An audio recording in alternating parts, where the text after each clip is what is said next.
भी आपको लीजिए, ठीक रहेगा। यहाँ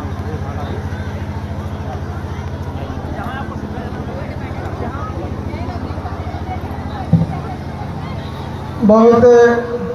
अरविंद जी, आप भी कहाँ जा रहे हैं?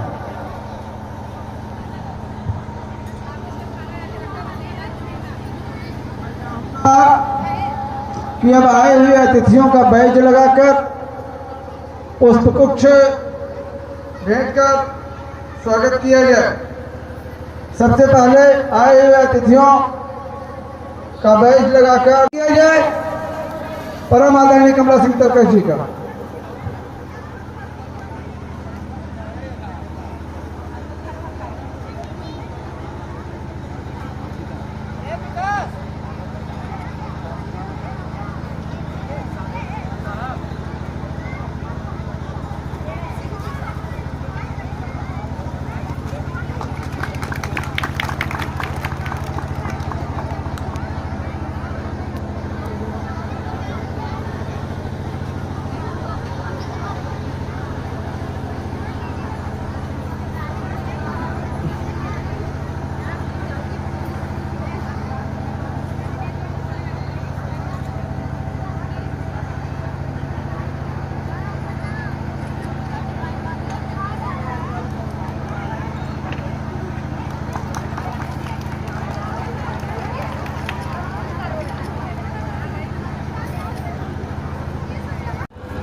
ठीक है, ठीक है।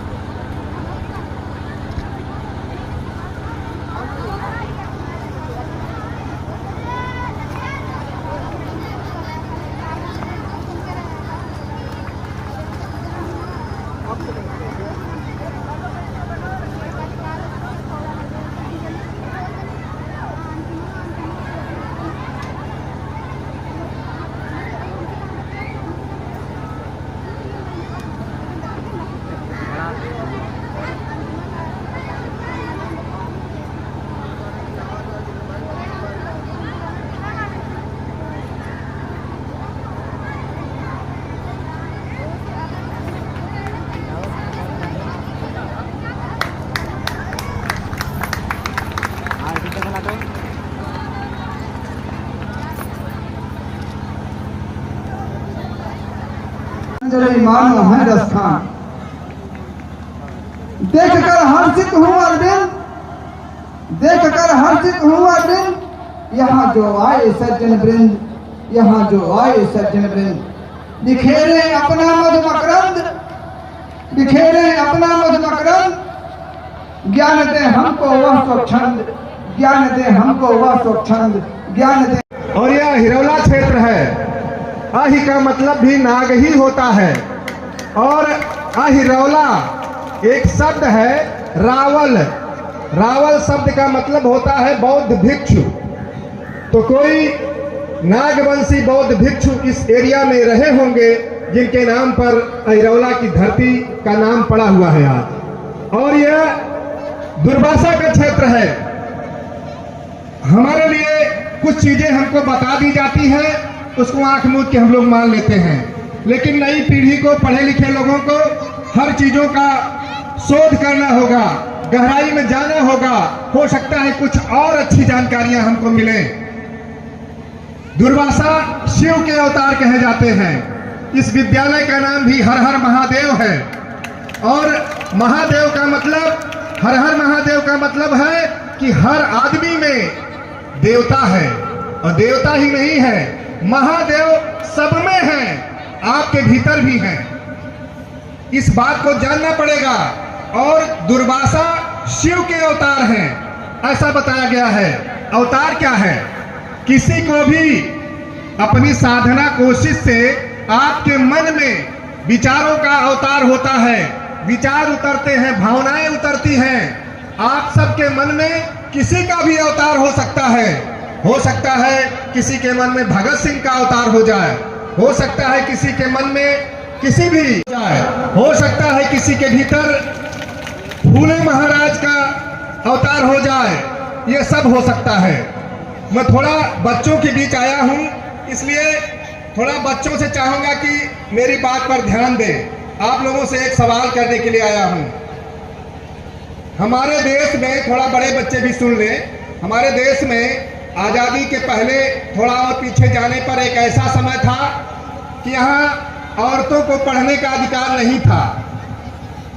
सबसे पहली बार एक हमारी माँ, जिनको माँ एक तरह से नहीं भी कह सकते हैं क्योंकि उनके पास बच्चे नहीं थे, ऐसी माँ जिसके पास बच्चे नहीं थे, उन्होंने बहुत बड़ी जिद और मेहनत करके कहा कि हम बच्चियों को पढ़ाएंगे। लेकिन वो जहां जहां पढ़ाती, आसपास के लोग उन पर कीचड़ पत्थर फेंकते थे। माता जी लोगों से हम खास तौर से बात करती, ये बात तनी सुना समझा कि एक माता रहीन, माता इसलिए ना रहे कि वो समय बहू रहे, उनके पास बाल बच्चा ना रहन, लेकिन वो कहें कि हम लड़किन के पढ़ाई, उनकर आदमी उन्हें पढ़ाए, कहे से पढ़े कि स्कूल में आज़ादी ना रहन।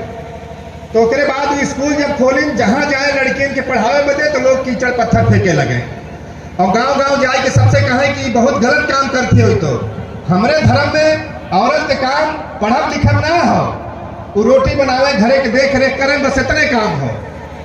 तो बहुत परेशान करें उन्हें, लेकिन वो मानी ना, उन्हें घरे से निकाल दिया गया, उनके आदमियों के निकाल दिया गया। परेशान जब भई तो एक थे उनकर सहेली रही, वो कहीं आवा हमारे घरे स्कूल खोला, वहीं पढ़ावे लगी। तो उन्हें हम लोग कह सकीला कि आधुनिक भारत में पहली महिला शिक्षिका रही। हम तो कहब कि शिक्षा के देवी रही। वो के रहल, जेकरे इस सवाल के जवाब आवत होए वो हाथ उठाए दे। बच्चन से सवाल करत है, देखिए एक बच्चे ने हाथ उठा दिया, खड़े हो जाइए, आप आ जाइए आगे। बच्ची जो हाथ उठाई है, आ जाओ जल्दी से आ जाओ। बाकी लोग बैठ जाइए, सामने आ रही बच्ची। देखिए यही चिंता की बात है। तो आज हम आप लोगों के बीच में एक देवी को लेकर आए हैं, एक देवी को लेकर आए हैं। और उस देवी को अगर आप लोग नहीं जानते, अगर ये माता बहन लोग ना जानती, ये बच्चा अध्यापिका लोग ना जानती, तो बतावा कैसे काम चली। शिक्षा के देवी के हमें पता ही नहीं, जे हमारे लिए अपन कुर्बानी दे दी है। बेटा क्या नाम था उनका? ज्योतिका देवी फूले। देखिए इस बच्ची के लिए एक बार ताली बजाइए। इस बच्ची ने पूरा सच नहीं बताया है, आधा सच बताया है, लेकिन बताया तो कम से कम, हिम्मत तो किया कम से कम। तो इस बच्ची को अभी पुरस्कार दे दिया जाए कि बाद में? इस बच्ची को अभी पुरस्कार देने के लिए आ रही है अनुपमा जी, जो असिस्टेंट प्रोफेसर है। देखिए इन्होंने बताया, जो क्या बताया? सावित्रीबाई ज्योतिबा फूले। सावित्रीबाई फूले, उनके पति का नाम था ज्योतिबा राव फूले। ये दोनों लोग इस देश के आधुनिक भारत के निर्माता हैं और उन्हीं के संबंध में पूरी किताब है। इस बच्ची को ये पुरस्कार में दिया जा रहा है।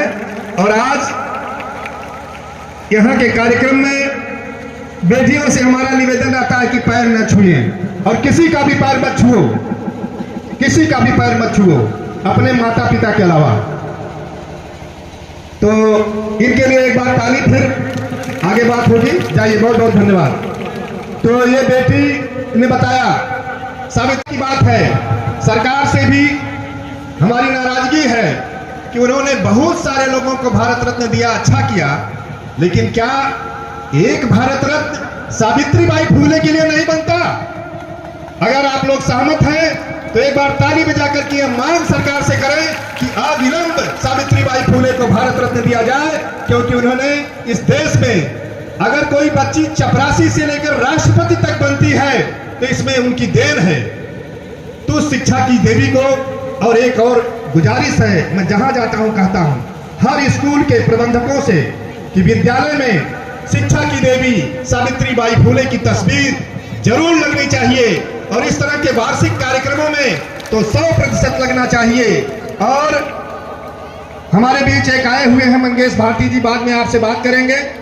जिन महापुरुषों ने इस भारत को, आज के भारत को शकल दिया है, ऐसा बनाया है, उन सभी महापुरुषों के चित्र हैं, लेकिन अभी पर्याप्त मात्रा में हमारे पास नहीं है। हम लोग बहुत सारे खर्चे करते हैं, रिश्तेदारी में जाते हैं तो मिठाई 2-3 किलो ले जाते हैं, जिससे शुगर बढ़ता है, बच्चों के भी दांत खराब होते हैं।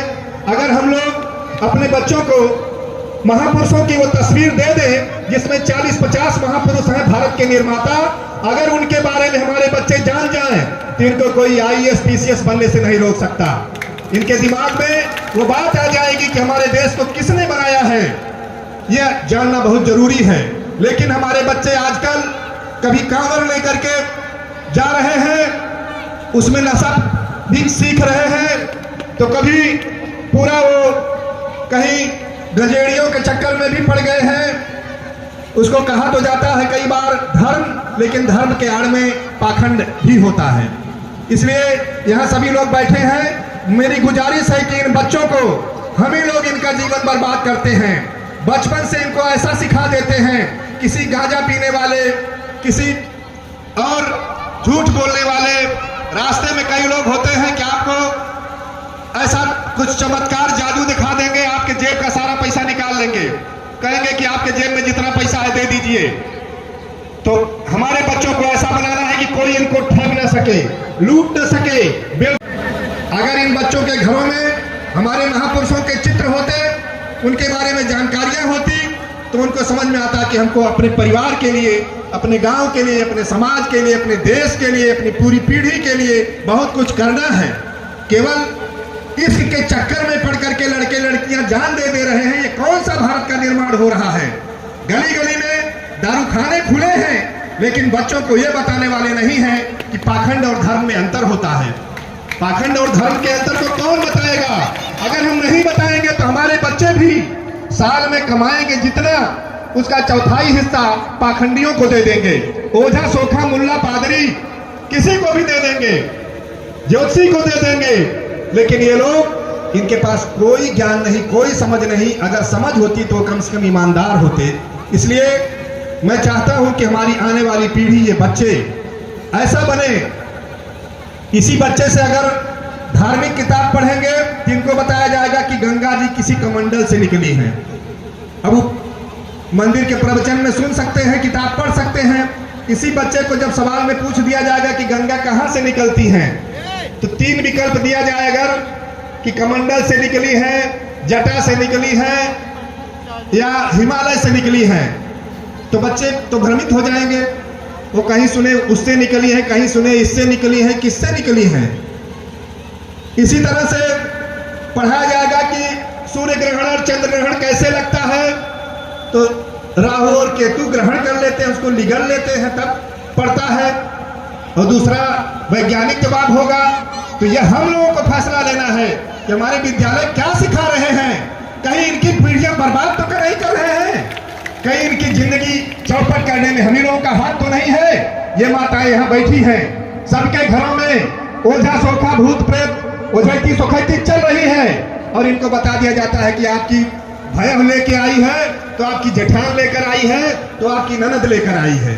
और ये लोग जा करके ऐसे धूर्तों, मूर्खों, दुष्टों को पैसा चढ़ाते हैं और वो आपके घर में झगड़ा लगा देते हैं। पति पत्नी के बीच भी झगड़ा लगा देते हैं।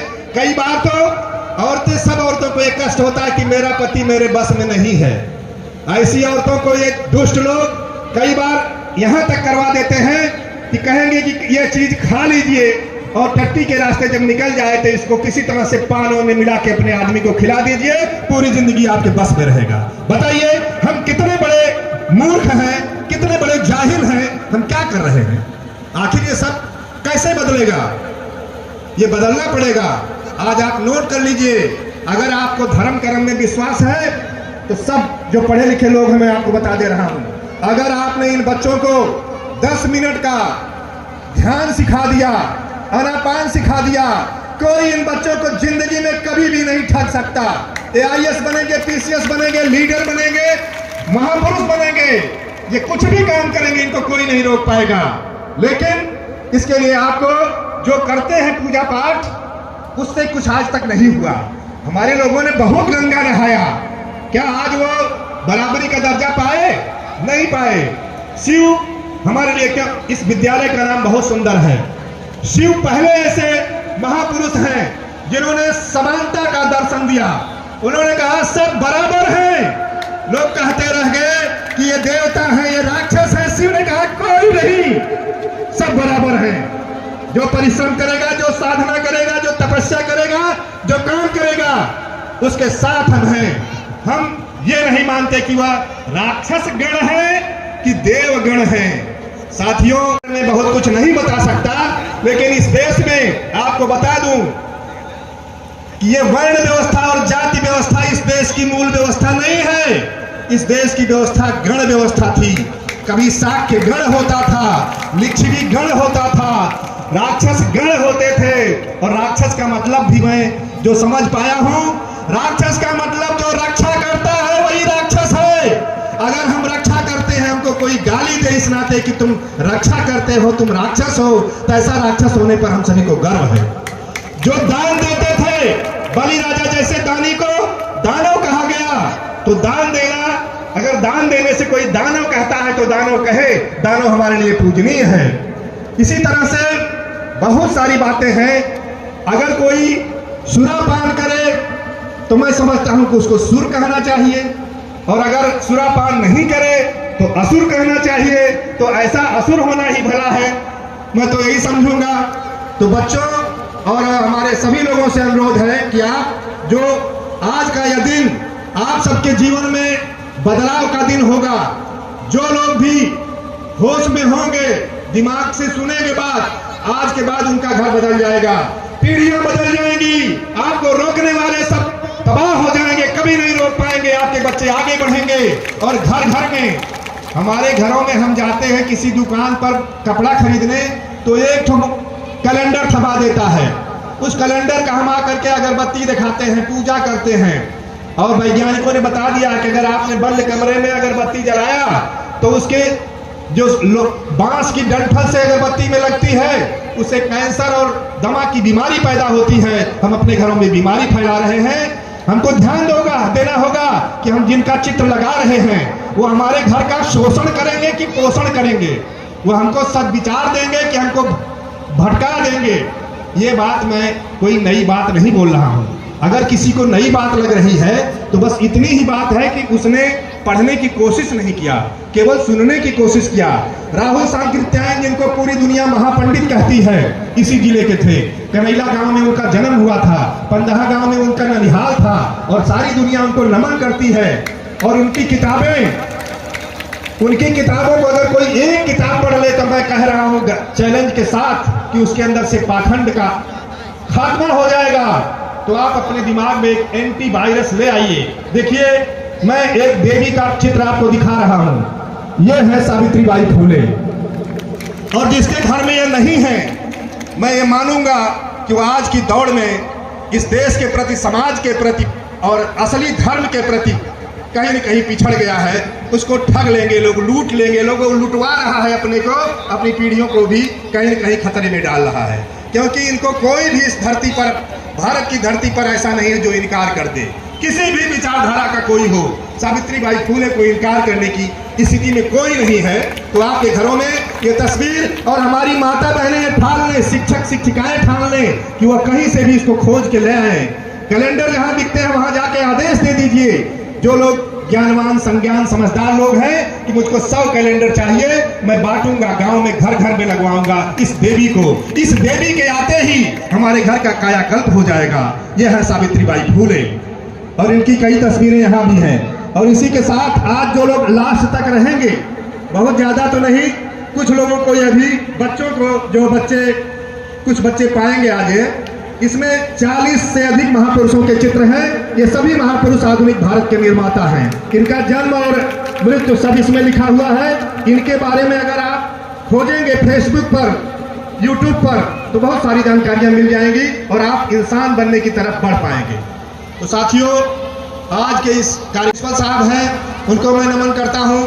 मैं भी कभी खुरासों में वाद विवाद प्रतियोगिता वगैरह में गया था, वहाँ से स्थान मिला था। यही गहजी के एक थे, बाद में सुने कि पुलिस के बड़े अधिकारी हो गए हैं। हम लोगों का सामना हुआ था उस वाद विवाद प्रतियोगिता में। तो खुरासों में कार्यक्रम हुआ करते थे। तो खुरासों की धरती हमारे जीवन में भी एक अध्याय है। वहाँ पर मुझे विषय मिला था बोलने के लिए कि मद्य निषेध को कैसे सफल बनाया जाए। मैं 7वीं 8वीं में पढ़ रहा था, तो इन चीज़ों का असर पड़ता है। आज ये बच्चे बहुत छोटे हैं, कम बात समझ पाएंगे, लेकिन अगर इनको थोड़ा सा भी हुआ, जैसे मैंने पढ़ लिया कि मद्य निषेध को सफल बनाया जाए, तो आज फिर मैं आगे बढ़ा तो मैं पंचशील को भी जाना। इस तरह से हमारे बच्चों को संस्कार देने की जरूरत है। संस्कार का मतलब कई लोग ये सिखा देते हैं कि जो टीका लगा के आए उसको दौड़ के प्रणाम करो, जो टीका नहीं लगाया है वो कोई जरूरी नहीं है। तो इसमें भ्रमित हो जाते हैं, वेश से कई बार फंस जाते हैं हम, कोई हमको ठग लेता है। गांव-गांव में गली गली में रोज घटनाएं हो रही हैं। तो मुझे लगता है कि बच्चों के बीच बच्चों से ज़्यादा बात करने की स्थिति नहीं है। इस सारी बात मैं अपना सारा समय मंगेश जी को दे रहा हूं और आप लोगों से निवेदन है कि सावित्री बाई फुले का एक चित्र कम से कम विद्यालय में जरूर लगे और एक कैलेंडर हम अपनी तरफ से विद्यालय को दिलवा रहे हैं। मंगेश जी दे दीजिएगा, ये भी लगे, क्योंकि इस बहाने हम देखिए इसमें कुछ लोगों का मैं नाम ले रहा हूँ। कबीर दास हैं, सम्राट अशोक हैं, शिवाजी हैं, ज्योतिबा राव फूले हैं, फातिमा शेख हैं, बाबा साहब हैं, भगत सिंह हैं, ऐसे तमाम सारे महापुरुष हैं। ये यहाँ विद्यालय में लगेगा और हमारे बच्चों को ये एक और कैलेंडर है। और अगली बार कभी कार्यक्रम होगा तो हम इस तैयारी से आएंगे और आप लोगों से भी चाहेंगे कि अगर आप 10-20 रुपया भी इस पैर मत छूए। ये एक पुरानी परंपरा है, इसको बदलना है, इसको चेंज करना है। हम गले से गले मिलने वाले लोग हैं और तो आज का हमारा यही उद्देश्य है, हम लोग इसीलिए आए हैं। आपने बहुत मेरी प्रशंसा किया है, ऐसा कुछ नहीं, हम आपके भाई हैं, आपके बेटे हैं, आपके लोग हैं और ये बहुत अच्छे कवि हैं। कवि वही है जो समाज को सही दिशा दे। तो मैं अपनी तरफ से अगर मेरा बस चले तो इनको निश्चित तौर से आधुनिक भारत के निर्माण में योगदान के लिए कम से कम भारत भारती सम्मान दिया जाना चाहिए। और ये मंगेश जी चाहते हैं कि मैं अपने हाथ से इनको ये एक पुस्तक भेंट ही कर देता हूँ। इस पुस्तक के पहले पेज पर शूद्र शिव शंकर सिंह यादव का फोटो लगा है, वो वकील हैं आजमगढ़ में, उन्होंने इसको छपवाया है। और यादव समाज माने नागवंशी समाज, नागवंशियों ने आज पहचान लिया कि हमारी धरती है, इस धरती की रक्षा के लिए हमको अपनी कुर्बानी देना है, इसको आगे बढ़ाना है, तमाम सारी कुरीतियों को छोड़ना है, पाखंड को छोड़ना है और एक अच्छे स्वस्थ भारत का, वैज्ञानिक भारत का, संवैधानिक भारत का निर्माण करना है। आज कम से कम 15 बच्चों को संविधान की पुस्तक भी भेंट की जाएगी, ये कैलेंडर भी दिए जाएंगे। यही हमारी कोशिश है। किसी से भी पूछे कि देश कैसे चलता है, इन बच्चों से मैं पूछ रहा हूं सबसे, देश कैसे चलता है। हालांकि ये मंगेश जी का विषय है तो लोग कहेंगे कि संविधान से चलता है, लेकिन संविधान आपने किसी ने देखा है? इक्के दुक्के लोग, अभी हाथ उठवा दें तो इक्के दुक्के लोग होंगे। किसी के घर में है, कोई मुश्किल से मिलेगा। लेकिन आज इन बच्चों को कम से कम 15 संविधान दिया जाएगा, लघु संविधान ही सही। तो हमको संविधान की रक्षा करनी है, हमको वैज्ञानिक सोच की रक्षा करनी है। अगर हम पाखंडी हो गए, एक बात दिमाग में बैठा के यहाँ जाइए कि पाखंड और धर्म में जमीन और आसमान का अंतर है। अगर कोई पाखंडी है तो धार्मिक हो ही नहीं सकता, कभी नहीं हो सकता, पूरी जिंदगी नहीं हो सकता जब तक पाखंड की सफाई नहीं कर देगा। जाइए, पहले अपने मन की सफाई करिए, फिर अपनी शरीर की भी सफाई करिए। तमाम पाखंड की निशानियां हम पाले रहते हैं, फिर अपने घर की सफाई करिए, फिर तब आगे बढ़िए और देश को, भारत को वास्तव में भारत बनाना है। बातें बहुत हैं, असली धर्म के लिए मैंने संकेत दे दिया है कि आनापान अगर इन बच्चों को सिखा दिया गया, ये सब बच्चे ध्यान करना सीख जाएंगे, ये असली धर्म की दिशा में जाएंगे। कुछ लोग विपस्सना का नाम सुने होंगे। अगर विपस्सना, कोई किसी के अंदर धार्मिक इच्छा है, 10 दिन की विपस्सना करिए, उसमें आपका एक पैसा नहीं लगेगा, केवल ऑनलाइन बुकिंग करानी होगी। पूरी दुनिया के हर देश में उसका केंद्र है। सबसे नजदीक सारनाथ में है, इसके बाद कुशीनगर में है, लखनऊ कानपुर में है, नेपाल में है, कपिलवस्तु में है। तो अगर इस बारे में कोई जानना चाहेगा तो हम लोगों से बात करेगा। और आज मैं बता रहा हूं कि अगर कोई विपस्सना में जाना चाहता है, आज नाम नोट करा देगा तो भारत के सर्वोत्तम विपस्सना केंद्र इगतपुरी में उसके आने जाने का किराया, रहने खाने की सारी व्यवस्था हम लोग करेंगे, मंगेश जी करेंगे। इन्हीं बातों के साथ अब मैं समझता हूं कि ज़्यादा समय लेना ठीक नहीं है, मौसम भी विपरीत है। फिर उम्मीद करता हूं कि अगर आप लोग चाहेंगे तो दोबारा भेंट हो। चाहता हूं कि आप मंच पर आएं और हमारे कुछ बच्चों को पुरस्कार प्रोत्साहन करें। क्लास 6 पूनम रक्षा सोना, क्लास 6 पूनम रक्षा सोना।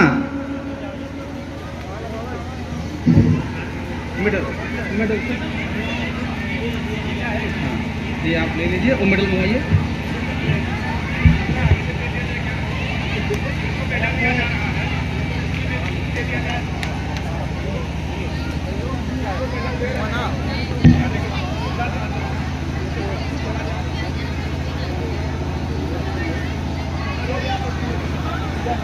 डांस कार्यक्रम पर खुश होकर के एकांकी पर राम सकल 50 रुपए का पुरस्कार दिए हैं, खरपत्तू 50 रुपया और 50 रुपया गोपनीय तरीके से आया हुआ है।